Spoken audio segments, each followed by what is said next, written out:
ஆக்சுவலாக இகிகேன்ற ஒரு புக்கை படித்தேன். சரி, இந்த புக்கை பற்றி உங்கள்கிட்ட ஷேர் பண்ணணும்னு நினச்சேன். இதுதான் இந்த வீடியோவாக இருக்க போகுது. ஆக்சுவலாக இகிகேன்ற புக்கு வந்து பார்த்தீங்கன்னா ஜாப்பனீஸ் மக்களை பேஸ் பண்ணி எழுதின புக்கு. அதாவது அங்கே ஜாப்பனீஸில் வந்துட்டு இந்த வேர்ல்ட்லேயே 2வது இடம் நினைக்கிறேன், அதிகமான ஏஜ்டு பீப்புள்ஸில் வாழ்கிற இடம். அவங்களோட லைஃப் ஸ்பேனே பார்த்தீங்கன்னா 8 இயர்ஸ்க்கு மேலே இருக்குமாமா. எல்லாருமே வந்துட்டு 90 வயசு 100 வயசுக்கு மேலேயே வாழ்வாங்களாமா. அதனால இந்த ஆத்தர்ஸ் 2 பேர் வந்துட்டு அங்கே போயிட்டு அவங்க ஒரு 100 பேர்கிட்ட ஓல்டு பீப்புள்ஸ்கிட்ட போயிட்டு 100 பேர்கிட்ட ஒரு இன்டர்வியூ மாதிரி எடுத்திருக்காங்க. இன்டர்வியூ மாதிரி எடுத்துட்டு அதுக்கு அவங்களோட லைஃபுக்கு என்ன காரணம், இவ்வளோ நாள் அதிகமான லைஃப் வாழ்கிறதுக்கு என்ன காரணம், எப்படி ஹாப்பியாக வாழ்கிறாங்க அப்படின்ற மாதிரி இன்டர்வியூ எடுத்து பேஸ் பண்ணி ஒரு புக் எழுதியிருக்காங்க. அதுதான் இந்த இகிகைன்ற புக்கு.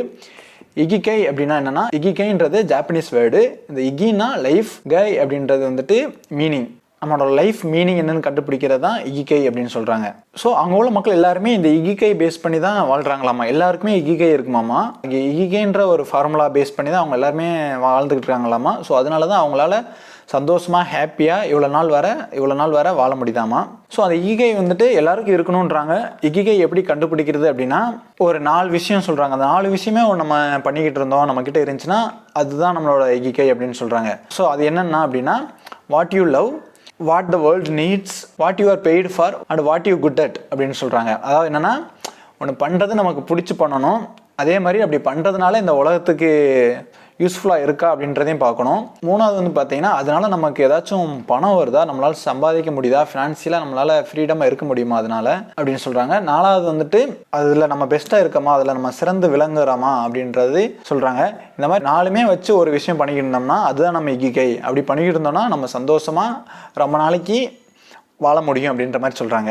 ஃபார் எக்ஸாம்பிள், இப்போ வந்துட்டு எனக்கு தூங்குறது தான் பிடிக்கும் அப்படின்னு நீங்கள் சொன்னீங்கன்னா, தூங்குறதுனால யாராச்சும் நமக்கு காசு கொடுப்பாங்களா, கொடுக்க மாட்டாங்க. அதாவது இந்த வேர்ல்டுக்கு தேவையானா அதுவும் கிடையாது. ஸோ அப்படின்றப்போ அது நம்மளோட இகையாக இருக்காது. ஸோ இங்கேயே இருக்கோம்னா நமக்கு பிடிச்சி இருக்கணும், அதனால இந்த வேர்ல்டுக்கு ஏதாச்சும் தேவையாக இருக்கணும், நமக்கு காசும் வரணும், அதில் நம்ம பெஸ்ட்டாகவும் இருக்கணும் அப்படின்ற மாதிரி சொல்கிறாங்க. ஸோ இப்போது என்னோட இகை, நான் இகையை கண்டுபிடிச்சிட்டேன்னா அப்படின்னா பாதி கண்டுபிடிச்சேன்னு நினைக்கிறேன். எப்படி சொல்கிறேன்னா, இப்போ எனக்கு பிடிக்கிறது வந்து பார்த்தீங்கன்னா யூடியூப்பில் வீடியோ போகிறது பிடிச்சிருக்கு. ஸோ இதனால் இந்த உலகத்துக்கு யூஸ்ஃபுல்லாக இருக்குமானா, உலகத்துக்கு யூஸ்ஃபுல்லாக இருக்குமான்னு தெரியல, ஆனால் அந்த உலகத்தில் இருக்கிற 10-15 பேருக்காச்சும் நான் போடுற வீடியோ கண்டிப்பாக யூஸ்ஃபுல்லாக இருக்கும்னு நினைக்கிறேன். ஸோ இதுலேருந்து காசு வருதா, நீ சம்பாதிக்க முடியுதா அப்படின்னா இப்போதைக்கு வரல, ஆனால் ஃபியூச்சரில் வரும் கண்டிப்பாக. ஸோ அப்போ அதுவும் ஓகே. அடுத்து வந்துட்டு இதில் நீ சிறந்து விளங்குறியா, அதில் குட்டாக இருக்கியா அப்படின்னா ட்ரை பண்ணுறேன், அதுலேயும் கொஞ்சம் பெஸ்ட்டாக வர வேண்டும் நம்புகிறேன். ஸோ இதெல்லாம் நான் கரெக்டாக கண்டுபிடிச்சி இதில் நான் பெஸ்ட்டாக பண்ணேன்னா, இதுதான் என்னோடய இகிகை, அப்போ இதுதான் என்னோடய இகிகை. ஸோ நானும் ஹாப்பியாக சந்தோஷமாக அவ்வளோ நாள் வேறு வாழலாம் அப்படின்ற மாதிரி சொல்கிறாங்க. தெரில, நான் சும்மா ஒரு எக்ஸாம்பிளுக்கு சொல்கிறேன், ஓகேவா. ஸோ அங்கே உள்ள ஜாப்பனீஸ் மக்கள்கிட்ட போயிட்டு தான் இன்டர்வியூ எடுத்து இந்த புக்கை எழுதியிருக்காங்க. ஸோ இந்த புக்கில் அதுதான் இருக்கும். கடைசியில் கன்க்ளூஷனில் பார்த்தீங்கன்னா இந்த புக்கை பற்றின ஒரு 10 பாயிண்ட்ஸ் கொடுத்துருப்பாங்க, மெயினான பாயிண்ட்ஸ். ஃபஸ்ட்டு என்ன சொல்கிறாங்கன்னா, ஸ்டே ஆக்டிவ், டோன்ட் ரிட்டையர் அப்படின்றாங்க. இப்போ நமக்கு பிடிச்சதை ஒன்று பண்ணிக்கிட்டு இருக்கோம் அப்படின்றப்போ அதுக்கு நம்ம ரிட்டையர்னு ஒன்று அதுக்கு எதுவும் இருக்கக்கூடாது. நம்ம பிடிச்சதை கடைசி வரை பண்ணிக்கிட்டு இருக்கணும். இந்த வேர்ல்டுக்கு அது ஹெல்ப்ஃபுல்லாக இருக்கிற மாதிரி பண்ணிகிட்டே இருக்கணும். அப்போனா தான் நம்ம லைஃபுக்கு ஒரு பர்பஸ் இருக்கும், இல்லைன்னா நம்ம லைஃபுக்கு பர்பஸே இருக்காது அப்படின்ற மாதிரி சொல்கிறாங்க, ஓகேவா. நம்பர் 2 என்ன சொல்கிறாங்கன்னா, டேக் இட் ஸ்லோ. இப்போ உள்ள வேர்ல்டில் வந்துட்டு டேக் இட் ஸ்லோவாக இருக்க முடியுமான்னு தெரியல. ஏன்னா எல்லோரும் காலையில் எழுந்திரிச்சிலேருந்து ஓடிக்கிட்டு தான் இருக்கும். அப்படி தான் இருந்து தான் ஆகணும்னு நினைக்கிறேன் இப்போ உள்ள வேர்ல்டில். அவங்க என்ன சொல்கிறோன்னா, டேக் இட் ஸ்லோ, ரொம்ப ஸ்பீடாக இருக்காதீங்க. அப்படி ரொம்ப ஸ்பீடாக இருந்தீங்கன்னா நீங்கள் அப்போ உள்ள டைமை வந்துட்டு உங்களால் என்ஜாய் பண்ண முடியாது. அப்போனா நம்மளோட லைஃப் குவாலிட்டியாக இருக்காது. அதனால் எது பண்ணாலுமே கொஞ்சம் ஸ்லோவாக, கொஞ்சம் மெதுவாகவே பண்ணுங்க அப்படின்ற மாதிரி சொல்கிறாங்க. நம்பர் 3 என்ன சொல்கிறாங்கன்னா, டோன்ட் ஃபில் யுவர் ஸ்டொமக் அப்படின்னு சொல்கிறாங்க. அவங்களாம் என்னன்னா ஒரு ஃபார்முலா மாதிரியே வச்சு பண்ணிட்டு இருக்காங்களாமா. 80%க்கு மேலே அவங்க வயிறு வந்துட்டு ஃபுல்லாகாத மாதிரி பார்த்துப்பாங்களாமா. எது சாப்பிட்டாலுமே 80% ஆன உடனே போதுன்ற மாதிரி ஸ்டாப் பண்ணிடுவாங்க, ஃபுல்லாகவே சாப்பிட மாட்டாங்களாமா. அதே மாதிரி தான் ரெஸ்டாரண்ட்லலாம் பார்த்தீங்கன்னா என்ன ஃபுட் ஆட் பண்ணாலுமே நிறையா வந்து கொடுப்பாங்களாமா. நிறையா வந்து கொடுத்தாலுமே எல்லாத்துலேயுமே கொஞ்சம் கொஞ்சமாக தான் இருக்கும். ஸோ அப்படிங்கிறப்ப அவங்களுக்கு சாப்பிட்டு முடிச்சோன்னு நிறையா சாப்பிட்ட மாதிரி ஃபீல் ஆகும். ஆனால் எல்லாம் கொஞ்சம் கொஞ்சமாக சாப்பிட்டதுனால அவங்களோட வயிறு வந்துட்டு ஃபுல்லாகாது அந்த அளவுக்கு. ஆனால் அதுவுமே அது அவங்க சாப்பிட்றது எல்லாத்துலேயுமே வந்துட்டு வெஜிடபிள்ஸ் அண்ட் ஃப்ரூட்ஸ் அதிகமாக எடுத்துப்பாங்களாமா. ஸோ அதுதான் சொல்கிறாங்க, வயிறு ஃபுல்லாக சாப்பிடக்கூடாது, 80% வரை தான் நம்ம ஸ்டொமக் ஃபில் பண்ணணுன்ற மாதிரி சொல்கிறாங்க. நம்பர் 4 என்ன சொல்கிறாங்கன்னா, your self with good friends. எப்பவுமே நம்மளை சுற்றி ஒரு நல்ல குட் ஃப்ரெண்ட்ஸ், நல்ல வைபோடு இருக்கணும்னு சொல்கிறாங்க. அவங்களும் என்ன பண்ணுவாங்கன்னு பார்த்தீங்கன்னா, வீக்லி ஒன்ஸ் இல்லை ட்வைஸ் என்ன பண்ணுவாங்கன்னா, மொத்தமாக எல்லோரும் அவங்களோட ஃப்ரெண்ட்ஸ் வீட்டுக்கு யாராச்சும் ஒரு வீட்டுக்கு போயிட்டு அங்கே மொத்தமாக எல்லோரும் சேர்ந்து ட்ரிங்க்ஸ் சாப்பிட்றது, உட்காந்து டின்னர் சாப்பிட்றது, ஏதாச்சும் கதை பேசுகிறது, இந்த மாதிரி லைஃப்பை ஜாலியாக என்ஜாய் பண்ணுவாங்களாமா. அந்த ஒன் வீக்கில் ஒரு நாளோ 2 நாளோ எல்லோரும் ஏதாச்சும் ஒரு ஃப்ரெண்ட்ஸ் வீட்டுக்கு போயிட்டு. ஸோ அதேமாதிரி நம்மளும் நம்மளை சுற்றி ஒரு நல்ல என்விரான்மெண்ட்டோட நல்ல குட் ஃப்ரெண்ட்ஸோடு இருக்கணும் அப்படின்ற மாதிரி சொல்கிறாங்க. நம்பர் 5 என்ன சொல்கிறாங்கன்னா get in shape for your next birthday அப்படின்னு சொல்கிறாங்க. ஒவ்வொரு பர்த்டே வரும்போது நம்ம இன்னும் ஃபிசிக்கலாக ஃபிட் ஆகிட்டே இருக்கணுன்ற மாதிரி சொல்கிறாங்க. அவங்க என்ன பண்ணுவாங்கன்னா எக்ஸசைஸ் ஜிம்முக்கு போகிறது ஒர்க் அவுட் பண்ணுறது ஹெவி ஒர்க் அவுட்லாம் பண்ண மாட்டாங்க. ஆனால் டெய்லி ஏதாச்சும் ஒரு ஃபிசிக்கல் ஆக்டிவிட்டி பண்ணிகிட்டே இருப்பாங்களாமா. அவங்க வந்துட்டு யோகா மாதிரி ஏதாச்சும் ஒன்று பண்ணுவாங்க போல். ரொம்பலாம் எக்ஸசைஸ் பண்ணாமல் அது இந்த புக்லேயே ஒன்று காமிச்சிருப்பாங்க. சும்மா ரொம்ப யோகா மாதிரி கால் அசைக்கிறது கை அசைக்கிறது அது வந்துட்டு நம்ம பாடியும் நம்ம மைண்டும் ஒன்றா சேர்ந்து பண்ணுற மாதிரி இருக்குமாமா. ஸோ அதை அவங்க ஃபாலோ பண்ணுறாங்க போல்.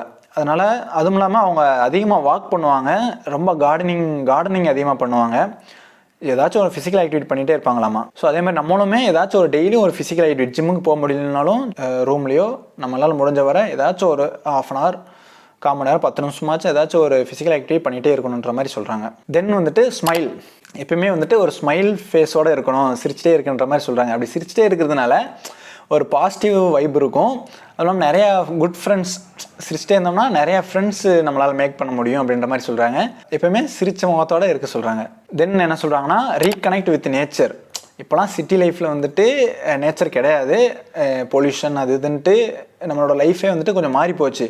ஸோ அதனால் நமக்கு எப்போல்லாம் டைம் கிடைக்குதோ முடிஞ்ச வர நேச்சரோட சேர்ந்து இருக்கிற மாதிரி இருக்குன்ற மாதிரி சொல்கிறாங்க. அப்படின்னா நம்ம ரொம்ப ஹாப்பியாக நல்லா குட் ஃபீலாக இருக்கும் அப்படின்ற மாதிரி சொல்கிறாங்க. எப்பயுமே முடிஞ்ச அளவு நேச்சரோட இருக்கிற மாதிரி பார்த்துக்க சொல்கிறாங்க. அப்புறம் வந்துட்டு கிவ் தேங்க்ஸ். எதுக்குமே இப்போது நம்ம ஃபேமிலிக்கு நம்மக்கிட்ட நம்ம சாப்பிட்ற சாப்பாட்டுக்கு நம்ம போடுற ட்ரெஸ்ஸு இதுக்கெல்லாமே தேங்க்ஸ் சொல்லிகிட்டே இருக்கணும், கிரேட்ஃபுல்லாக ஃபீல் பண்ணணும் டெய்லியும் அப்படின்ற மாதிரி சொல்கிறாங்க. ஆனால் இப்போலாம் வந்து பார்த்திங்கன்னா சோஷியல் மீடியாதனால நம்ம நிறையா கம்பேர் பண்ணிக்கிட்டு இருக்கோம்.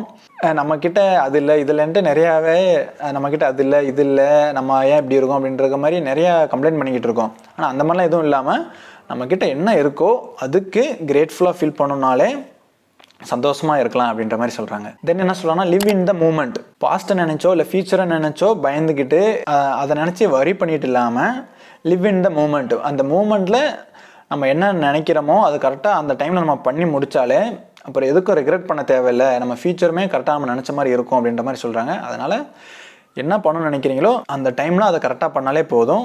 ஃபியூச்சர் பற்றி பாஸ்ட்டை பற்றி நினைக்காம அப்போதைக்கு என்ன பண்ணுறோமோ அதை கரெக்டாக பண்ணாலே போதும். ஃபைனலாக என்ன சொல்கிறாங்கன்னா ஃபாலோ யுவர் இகிகை அப்படின்ற மாதிரி சொல்கிறாங்க.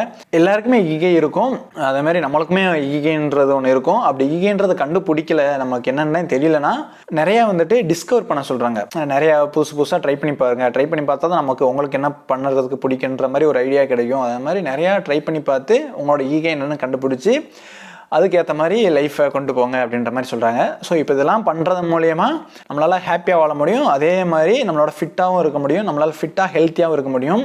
ஸோ அது மூலயமா நம்மளால் நிறையா காலத்துக்கு வாழ முடியுன்ற மாதிரி சொல்கிறாங்க. ஸோ அவ்வளோதான், இதை பற்றினது தான் இந்த புக்கு. நீங்களும் இந்த புக்கு படிக்கணும்னு நினச்சிங்கன்னா வாங்கி கண்டிப்பாக படித்து பாருங்கள். ரொம்ப நல்லாயிருக்கும், படிக்கும்போது ரொம்ப நல்லா இருந்துச்சு. அதேமாதிரி பிகினராக இருந்தீங்கனாலும் இந்த புக்கு நான் ரெக்கமெண்ட் பண்ணுவேன்.